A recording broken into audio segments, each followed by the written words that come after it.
When we saw her, this was the hemoglobin 5.8, 2,500 cells, 300 was her absolute neutrophil count. Neutrophils were this low, and platelets for 14,000. Now, obviously, this is HIV causing a problem. Other causes of bone marrow affection in HIV is either your co-trimoxazole is causing a problem.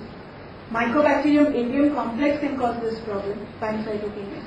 There are other infections like the CMV is causing this problem. So there are lots of things. How do you exclude that? Do a bone marrow culture. Bone marrow culture does not show AFD, it is not Mycobacterium avium. If it does not show fungus, it is not Candida. CMV would have other signs. So then I know that this is problem because of HIV. Now to treat it, we started this trial on ribopudin, lamivudin, nevirapine. And you're seeing over a period of time, in the next 4 months, this trial is normalized completely. So you will get these kind of unusual presentations. Hematological problems are very common. Most common is elevated ESR. We were always told as undergraduates, high ESR, TB, HIV malignancy. I had 2 more things, autoimmune and nephrotic syndrome. So 5 things for high ESR. So TB, HIV, malignancy, autoimmune and nephrotic. Anemia is very common in them, iron deficiency, Cetran you're giving, co-trimoxazole, so folate deficiency, megaloblastic anemia, very common anemia. Lymphopenia, thrombocytopenia, less common. And lymphopenia with neutropenia is rare. Cardiac problems, we've done the study, and we published the study where we screened all patients of HIV with an echocardiography. And we found that all of them who were in CDC class D, WHO stage 2 or 3, had a cardiac dysfunction, asymptomatic cardiac dysfunction. And what was the most common cardiac dysfunction? Left ventricular dilatation, left ventricular hypertrophy. These children, untreated, would go on to develop cardiomyopathy. So apart from ART, they would need treatments to decrease their cardiac dysfunction. CNS problems that you can get, either you get infections such as TB, Cockroach, CMV, bacterial meningitis, cryptococcus, you get HIV encephalopathy. PML is a unique problem of HIV. It is known as progressive multifocal leukoencephalopathy. It's a very unique problem. It's caused by a virus called as JC virus. This JC virus is a chronic viral infection of the CNS in immunocompromised patients. It causes demyelination of your white matter. And this demyelination will lead the child to become spastic, may cause the child to become dystonic, and finally a child will be completely vegetative. If you have a PML in your child, the prognosis is really bad. This child will die in a matter of 3 to 6 months, untreated. Treated, still the brain damage is irreversible. So if you catch them early, fine. If you catch them late, this child will be a vegetable. And obviously stroke is very common in HIV positive patients. Stroke, because they have thrombotic tendency. They have a lot of antibodies. They have a hypergammaglobulinemia state. So there are a lot of antibodies that are there in their system. So they have antiphospholipid antibodies. They may have ANA positive. And all these can cause thrombotic tendency. I have had enough patients who have been referred to me as TBN. But they had a stroke and no TBN. It was just thrombotic tendency. So these are the problems that you face. So when you want to prevent these neurological problems, what do you do? How do you screen them? One is keep on checking their fundus regularly, every 3 to 6 months. And every visit they come to you, check their reflexes. If reflexes are getting brisk, that's the first sign that the white matter is getting involved. And that will tell you either he is going towards encephalopathy or he is developing an opportunistic infection by KL. So whenever you see a child or any patient seropositive, keep on checking their reflexes. Don't forget to do that. Now this was one child who came to us. She was admitted in another hospital. She gave us dystonia to that hospital. They did a CSF. CSF was normal. CT scan showed some changes in the basal ganglia. They labeled the child as TBM and gave her AKT for 1 year. 1 year later, her dystonia worsened and she came to us in this state. And we said, no, this is PML. And when we did, we got it MRI. It was classical PML. We started out on ART. In a PML child, the only drugs that work is protease inhibitors. So we started out on ART. And she improved. Her viral load became undetectable. But she was a vegetable. Mother used to carry her. She was on RTPs all the time. Finally, when we realized that these changes are going to be irreversible, we told the parents, you can stop the medicine, it's not working. The parents refused. They said, we'll take care of her in this state, but we will not stop the medicines. So this is classical TMA. You're seeing these changes here and here. If you don't want them to come in this state. Urinary problems. They can have proteinuria, nephrotic syndrome. Nephrotic syndrome is really a last stage. Catch them before that, proteinuria. So you must keep on doing the urine. If you get 1 plus 2 plus protein, it's not normal. They are going towards a renal problem.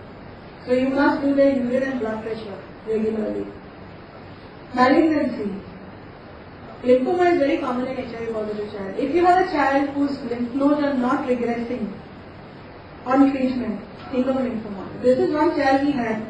This child came to us with a lymph node. We did a biopsy that showed TB. We started on AKT and ART. 3 months later, he came with an increasing thyroid. We again did a biopsy. We didn't pick up anything. 2 days later, he came with a septic abdomen. And when we did this, there was this huge mass sitting there. He died the next day. So lymphoma is something that may mimic TB and we may miss it. So this is one thing that you will have to look for. Other organ dysfunction, hepatitis is common. Arthropathy is common. You may get patients coming as joint involvement. You may get them as pancreatitis. So all these you have to keep a watch for. So how do you screen them? If this child is not on ART and you need to follow this child, do 6 monthly CBC X-ray test. Don't do a 1 to 6 monthly, but do a CBC X-ray test. Do a fundus 6 monthly, liver enzymes, urine, stool and echo. And obviously a CD4 count you are going to do because that will decide whether to start the child on ART or not to start the child on ART. This was only prevention till now. Now we are talking about treatment. So what are the treatments that we are going to do? Whenever you are treating positive child, remember before you start ART, he has to be infection free. So treat all the infections. Treat TB first, treat all the infections first before you start ART. Now what are the infections that you have to take care of?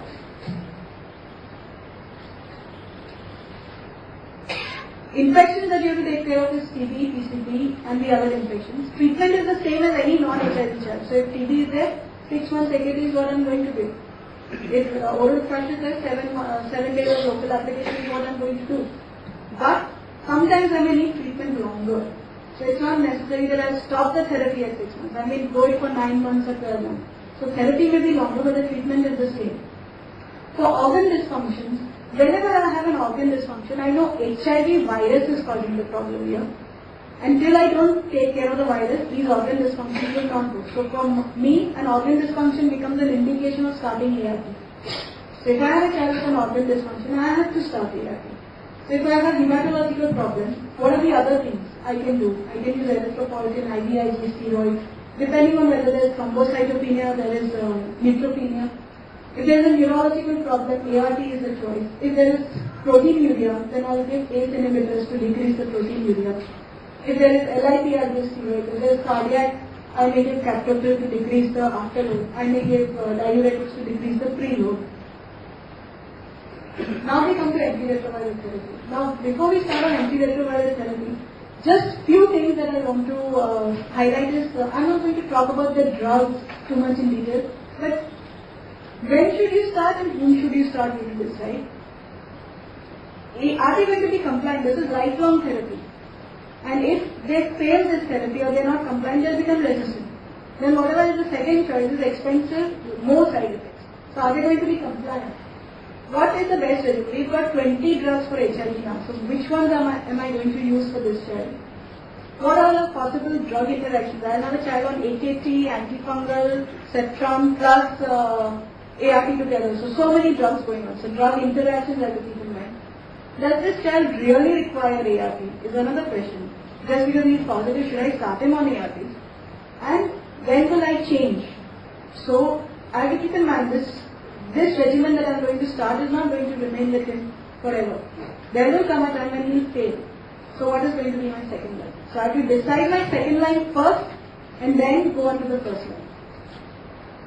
So little bit on the history of HIV.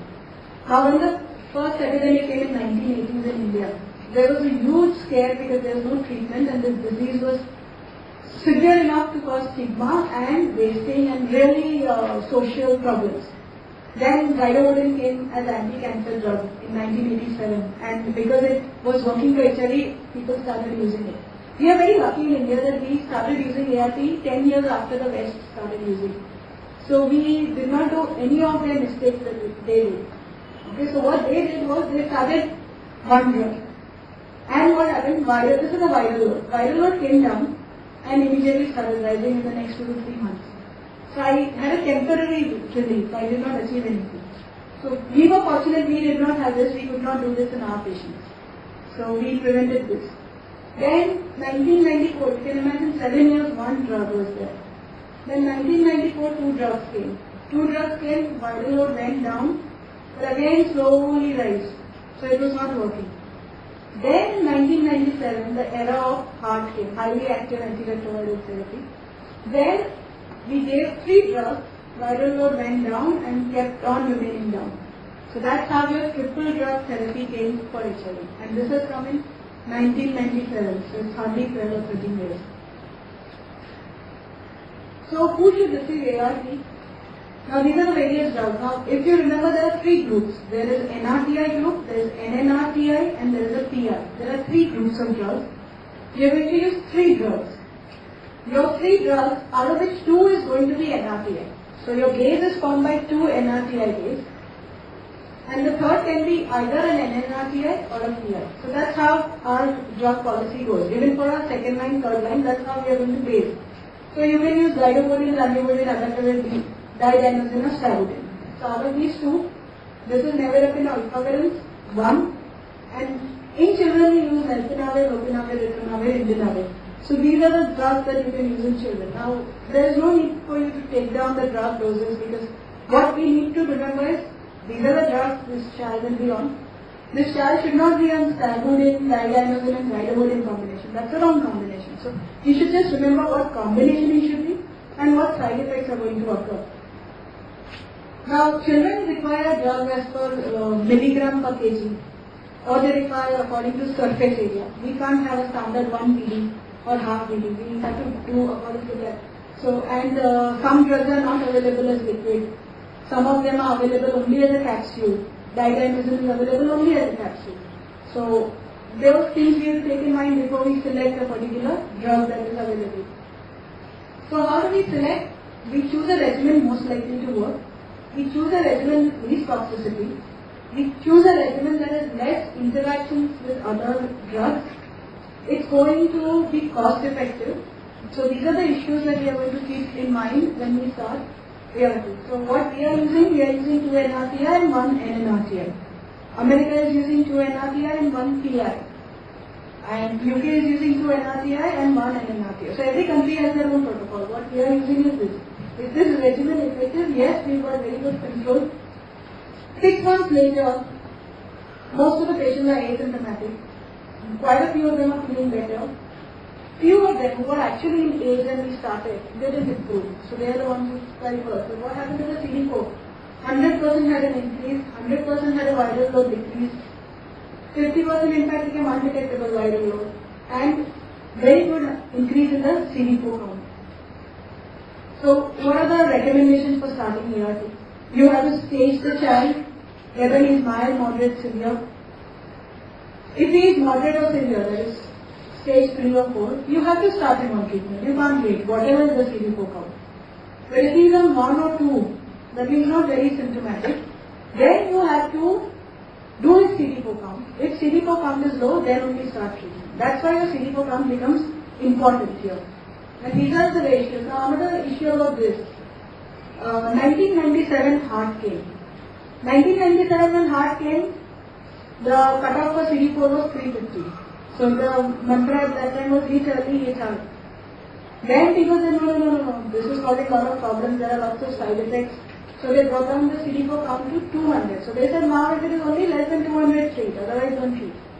Then again they said, no, this is causing problems because we are not treating a lot of other patients who actually need treatment. So they again changed the guideline in 2009 to back to 350.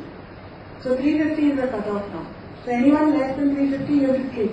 So HIV is going to be a yo-yo like this. Every 3 years we'll have a new guideline and the old guideline will be said, no, what we were doing was wrong. Okay, so ultimately what you may be practicing may be correct.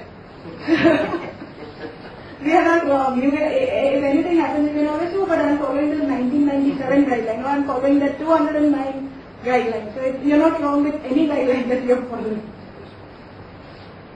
But there are problems of these drugs, lots of side effects. And you can see in our data itself, 30% have side effects of these drugs. And the common side effects are liver toxicity, anemia, amylase going high, hypersensitivity reactions. So these are the common side effects that we are seeing. So these drugs need monitoring. I can't be having a child on treatment like AKT and not monitor the child. So I need to monitor. Every 6 months I need to do his liver enzymes. I need to do his CBC. These are basic requirements that I have to do. Obviously CD4 count is done 6 monthly.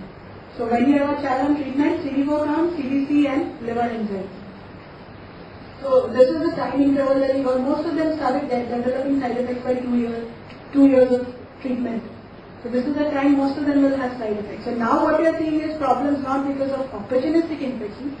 Now what problems we are seeing are problems of side effects. And we have patients coming with metabolic syndrome, hyperlipidemia, diabetes, all these buffalo hump, facial problems, cosmetic problems. So these are the problems that we are seeing now. Changing ART is based on no clinical improvement or worsening clinically, CD4 count dropping or viral load increasing.